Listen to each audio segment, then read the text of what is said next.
Imagine it's Thanksgiving, a time for family, warmth, and love. But for one family, it turned into a nightmare as they searched for their missing daughter amidst a web of lies and deceit. Picture this. It's the night before Thanksgiving 2022 in Chattanooga, Tennessee. Jasmine Pace, a vibrant 22-year-old student, was supposed to be with her family, sharing stories and laughter. But she never showed up.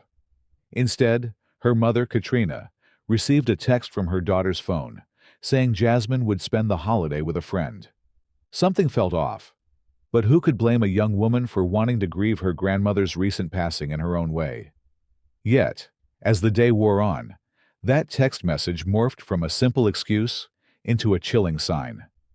Jasmine's social media lit up with a post, supposedly from her, showing her enjoying Thanksgiving with a loved one. But there was a catch. The tattoos Jasmine proudly wore were missing from the photo. This wasn't just a case of a young woman needing space. It was the beginning of a sinister puzzle. The Pace family's heart-wrenching journey to find Jasmine would lead them through deceit, betrayal, and a shocking discovery that would forever change their lives. This is the true story of Jasmine Pace, a tale of love, loss, and the quest for truth in the darkest of times.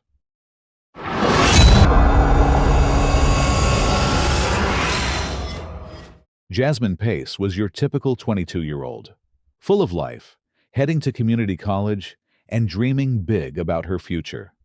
She was known for her warmth, her love for her family, and her unique tattoos that told stories of her life's journey. But on Thanksgiving Eve, 2022, something changed. Jasmine decided against joining her family for the holiday, opting instead to spend time with a friend, or so she texted her mom, Katrina.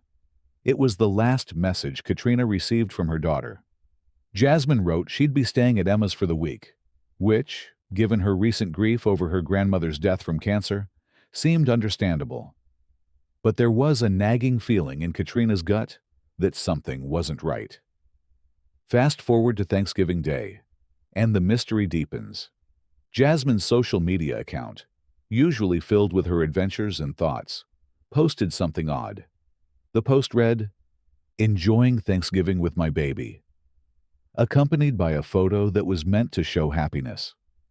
But there was a catch. Jasmine's distinctive tattoos, which she was so proud of, were nowhere to be seen in this picture. This wasn't just any old photo.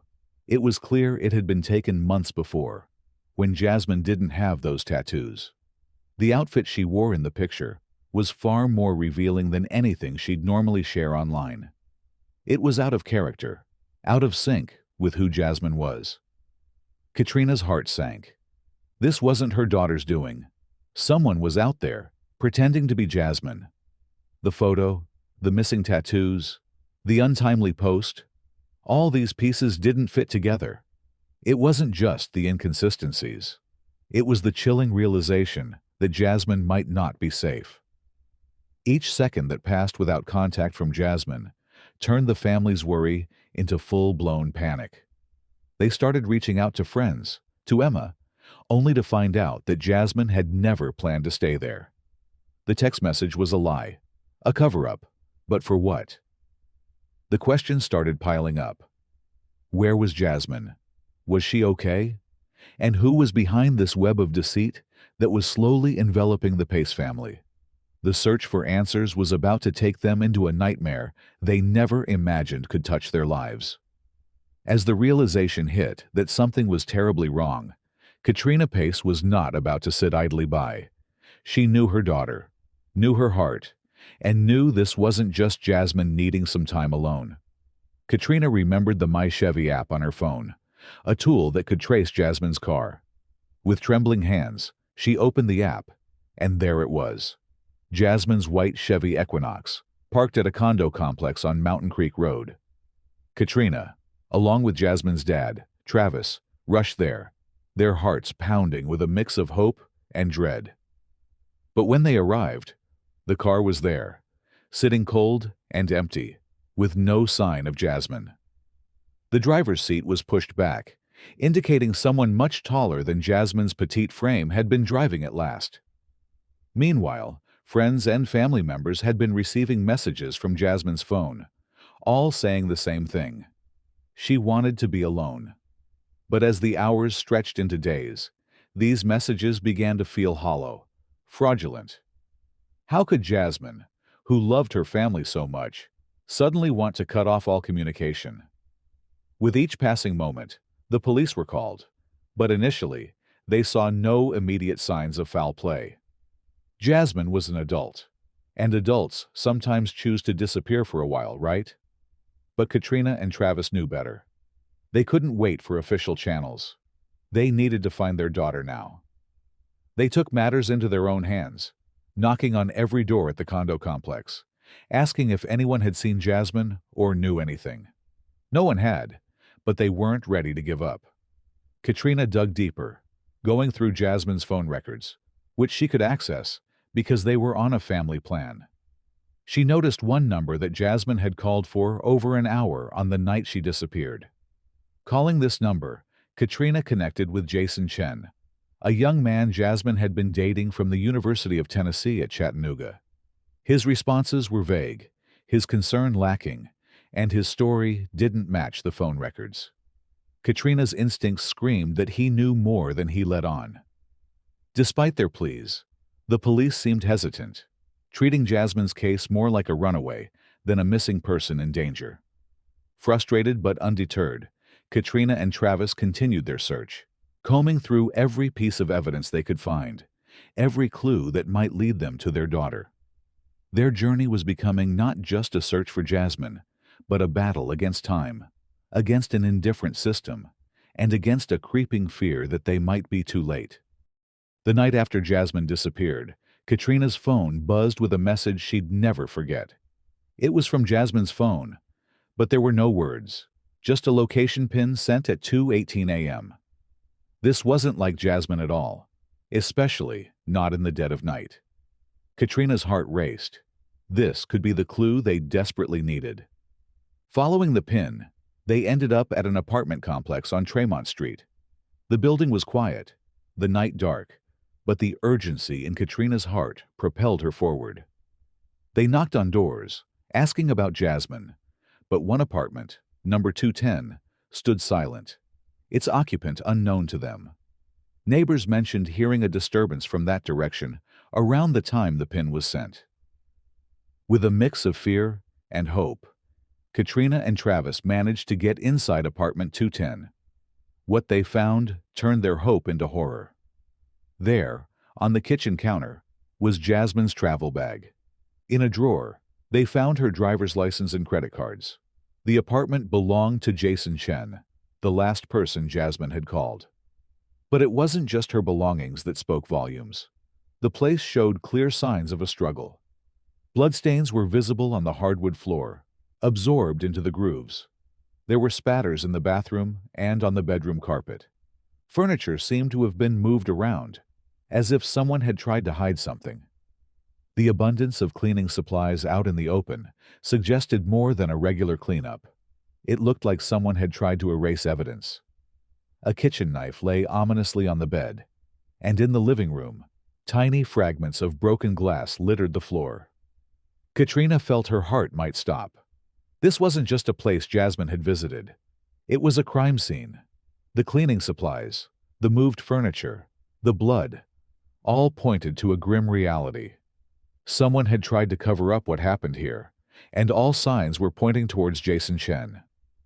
The police were called once more, but this time, with tangible evidence, the urgency was palpable.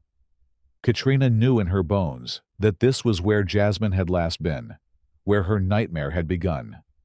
The race to find out what happened to her daughter had just taken a dark, definitive turn. From the moment Katrina found Chen's name among the last calls on Jasmine's phone, he became the focal point of their search. Jason was a computer science student at the University of Tennessee at Chattanooga, someone Jasmine had been seeing for a few months. But his lack of concern when Katrina contacted him was alarming. He claimed they'd only spoken briefly, but the phone records showed otherwise. They had talked for over an hour on the night Jasmine vanished. With the police now involved, a deeper investigation into Jason's activities began. Surveillance footage from around the apartment complex was crucial. It showed Jasmine's car arriving there just before midnight on the 22nd. The next evening, the same car was seen leaving, driven by someone in a light-colored hoodie, heading towards the condo complex where Jasmine's car was later found parked. But it was the footage from Jason's building that painted the most damning picture. Jason was seen leaving his apartment multiple times on the 23rd, including just before Jasmine's car was moved. He was captured in his distinctive white hoodie, a detail that would haunt the investigation. Further digging into his movements revealed even more. On the morning after Jasmine disappeared, Jason was seen at Walmart, buying cleaning supplies and other items, some of which he scanned as asparagus to hide the real purchase. The same white sneakers he wore there were later found discarded in the apartment building's dumpster, suggesting he was disposing of evidence.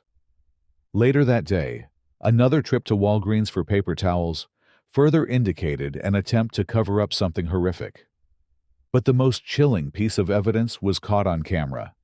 Jason struggling with a large suitcase, pulling it from his apartment towards his car in the night. This wasn't just moving luggage. This was moving something, or someone, he wanted hidden from the world. Jason's digital footprint was equally damning. He used Jasmine's phone to post on her social media, trying to maintain the facade that she was alive and well. He sent messages to her friends, pretending to be her, ensuring no one suspected anything was wrong. But these actions were too calculated, too cold. He even sent a photo to Jasmine's phone with a caption about sleeping well, using a picture taken 2 years prior, further manipulating the narrative. Each piece of evidence, from the surveillance videos to the digital breadcrumbs left on Jasmine's phone, stitched together a narrative of deceit and desperation. Jason Chen wasn't just involved. He was at the heart of Jasmine's disappearance. His attempts to cover his tracks, whether through moving Jasmine's car, disposing of potential evidence, or using her phone to send misleading messages, painted a picture not of a worried boyfriend, but of a man with something to hide. The truth was becoming clear. Jason Chen hadn't just lost track of Jasmine. He had orchestrated a horrifying end to her story, leaving behind a trail of clues that would eventually unravel his deception. The net was closing in on Jason Chen. After days of piecing together his deceit, police tracked him down to his parents' home in Nolanville. The arrest was tense. Officers noted fresh lacerations on Jason's hands and feet, signs of a struggle, perhaps with Jasmine. They had their suspect, but the real horror was yet to be fully uncovered. In his room, they found a black backpack and handwritten notes. These notes weren't just scribbles. They were Jason's attempt to get his story straight, suggesting he was planning his defense. One note claimed he last saw Jasmine days before her disappearance. Another, that she had a history of running away, trying to paint her as unreliable or even unstable. With a search warrant, the police also seized Jason's phone, which was a treasure trove of incriminating evidence. There were photos of Jasmine in his apartment on the night she vanished, and screenshots of texts from her. But the actual texts were missing from his phone. It was clear he had been manipulating her phone post-mortem, even sending messages to her contacts as if she were still alive. The digital trail led investigators to Suck Creek Road, where, in the early hours of December 1st, they discovered the suitcase Jason was seen struggling with. Inside, wrapped in trash bags and handcuffed in a chilling manner, was Jasmine Pace's body. She had been stabbed over 60 times, the brutality of the attack shocking even seasoned investigators. The trial in January 2025 was a public spectacle, revealing the extent of Jason's actions. His defense aimed to argue for manslaughter, claiming the murder was a spontaneous act of passion, provoked by an argument over dating app notifications. But this theory crumbled under scrutiny. Forensic evidence showed Jasmine was likely in a defensive position when attacked, handcuffed while still alive, which contradicted any notion of a sudden, heated moment. Witness testimony from neighbors described hearing a violent altercation around the time Jasmine sent that last location pin to her mother. The forensic analysis debunked Jason's claims of Jasmine attacking him with a wine glass, finding no alcohol in her system at the time of death. Moreover, there were no Tinder notifications on his phone that night, disproving his story. The prosecution laid it out clearly. Jason's actions were deliberate, calculated. The number of stab wounds, the use of restraints, and the cleanup efforts all spoke to premeditation, not a momentary lapse. Jason chose not to testify, his defense relying on the lack of ligature marks on Jasmine's wrists to argue she was cuffed post-mortem. But under cross-examination, even their expert couldn't confirm this, admitting the blood-stained sheets were never properly tested. After 6 days of evidence, the jury's decision was swift. Jason Chen was found guilty of first-degree premeditated murder. The brutality of the crime, the clear attempt to cover it up, and the cold manipulation of Jasmine's digital life left no room for doubt. In the sentencing phase, even with pleas for mercy from Jason's mother, the jury decided on life without parole. Jasmine's family had fought for justice, and now they had it. But no verdict could bring back their daughter, their sister, their friend. The trial had brought to light not just the final moments of Jasmine Pace, but the dark soul of Jason Chen, forever marking him as the architect of a Thanksgiving tragedy. Jasmine Pace left this world far too soon, but her memory lives on through those who loved her. To her family, she was Jazzy, a devoted aunt, a loving sister, and an animal lover who cherished her cats. Friends remember her as someone who was always there, lending a hand or an ear, brightening up any room she entered with her cleverness and kindness. The impact of Jasmine's murder rippled through her family, leaving scars that time can only soften, not heal. Her story also shook the Chattanooga community, highlighting the vulnerability of young women and the importance of looking out for one another. For the legal system, it was a stark reminder of the need for swift, thorough investigations when time is of the essence. But this tragedy isn't just a story for the headlines. It's a lesson, a warning. It teaches us to pay attention to the signs, to not take for granted the safety of those we love. Jasmine's last message, that location pin sent in the dead of night, was her silent cry for help. If only it had been heard sooner. So, as we close this chapter on Jasmine's story, let's carry forward a vigilance for our own loved ones. Be aware of the people around you, the digital footprints we leave, and the lies that can hide in plain sight. Listen to those gut feelings, like Katrina did, when something doesn't seem right. Because sometimes, that instinct can be the difference between life and a tragedy. Jasmine's story is one of loss, but also a call to action. To never stop searching for the truth, to never stop loving, and to never stop protecting each other. Let her memory be a beacon for change, for awareness, and for love. Remember Jasmine Pace, not for how she left us, but for how she lived, loved, and touched the lives around her.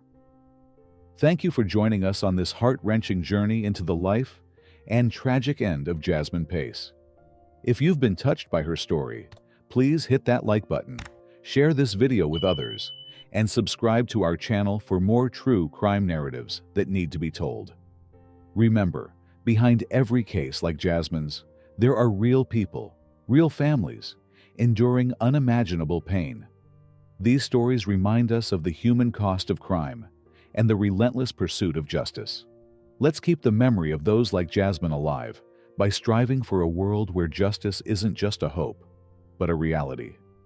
See you in the next video, where we continue to uncover the truth in the shadows. Stay safe, stay vigilant,